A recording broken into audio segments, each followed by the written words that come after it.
কখনো অসুস্থতার কারণ জানিয়ে চিঠি, কখনো রক্ষা কবচের আবেদন। মেসি কাণ্ডে তিনবার নোটিশ পেয়ে উপস্থিত না থেকে কার্যত গড় হাজিরার হ্যাট্রিক করেছেন। সেভাবে প্রকাশ্যেও দেখা যায়নি তাঁকে। অবশেষে পুলিশের কাছে হাজিরা দিলেন রাজ্যের প্রাক্তন ক্রীড়ামন্ত্রী অরূপ বিশ্বাস। বৃহস্পতিবার সকাল 9:55 বিধাননগর দক্ষিণ থানায় পৌঁছন অরূপ বিশ্বাস। সকাল 9:55 মেসি কাণ্ডে অবশেষে বিধাননগর দক্ষিণ থানায় হাজিরা দিলেন রাজ্যের প্রাক্তন ক্রীড়ামন্ত্রী অরূপ বিশ্বাস। আমরা দেখলাম কালো কাচের গাড়িতে বিধাননগর দক্ষিণ থানায় এলেন অরূপ বিশ্বাস। পুলিশ সূত্রে খবর, প্রাক্তন ক্রীড়ামন্ত্রীকে জিজ্ঞাসাবাদের জন্য অন্তত 10টি প্রশ্নের তালিকা তৈরি করা হয় পুলিশের তরফে। গোটা প্রক্রিয়ার ভিডিওগ্রাফি করা হয়। এদিন 3 ঘন্টা 10 মিনিট প্রাক্তন মন্ত্রীকে জিজ্ঞাসাবাদ করে পুলিশ। দুপুর 1:10 থানা থেকে বেরিয়ে যান অরূপ বিশ্বাস। এটা সাবজুডিস ম্যাটার, আমি এই বিষয়ে কোনো কথাই বলবো না। যা বলার কোর্টে বলবো।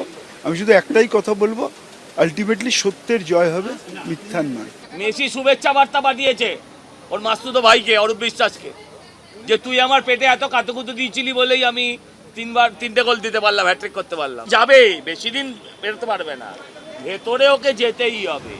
গত বছর 13ই ডিসেম্বর যুব ভারতীতে মেসির অনুষ্ঠান ঘিরে চরম বিশৃঙ্খলা তৈরি হয়।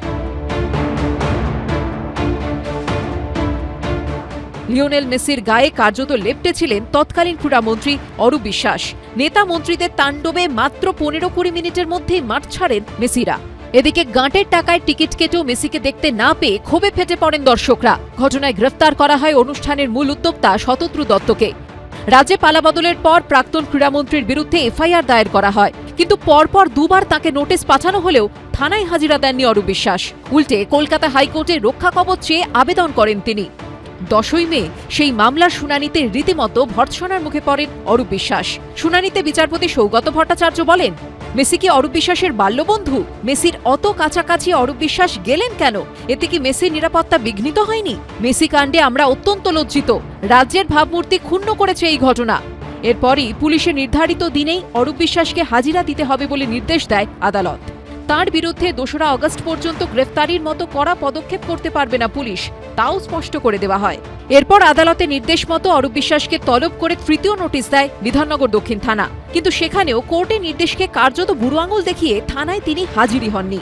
এরই মধ্যে বুধবার মেসির অনুষ্ঠানের উদ্যোক্তা শতদ্রু দত্ত দাবি করেন, অরূপ বিশ্বাসকেই দায়ী করে খোদ লিওনেল মেসির টিম বিধাননগর কমিশনারেটে ইমেল করেছে। আমরা সরকার থেকে বলবো, এই অরূপ বিশ্বাস, এই অভিষেক ব্যানার্জি, এই সুজিত বোস, এই যে বিভিন্ন বড় বড় তাবড় নেতা নেত্রী, এদের প্রপার্টি 15 বছরে কোন হিসেবে গ্রাফ এখান থেকে ওখানে গেছে তার এনকোয়ারি বসানো হোক প্রত্যেকটি নেতার। 22 জুন অর্থাৎ সোমবার ফের অরূপ বিশ্বাসকে তলব করেছে পুলিশ। ময়ূখ ঠাকুর চক্রবর্তী, উজ্জ্বল মুখোপাধ্যায় ও অর্ণব মুখোপাধ্যায়ের রিপোর্ট, এবিপি আনন্দ। এবিপি আনন্দ, এগিয়ে থাকে, এগিয়ে রাখে।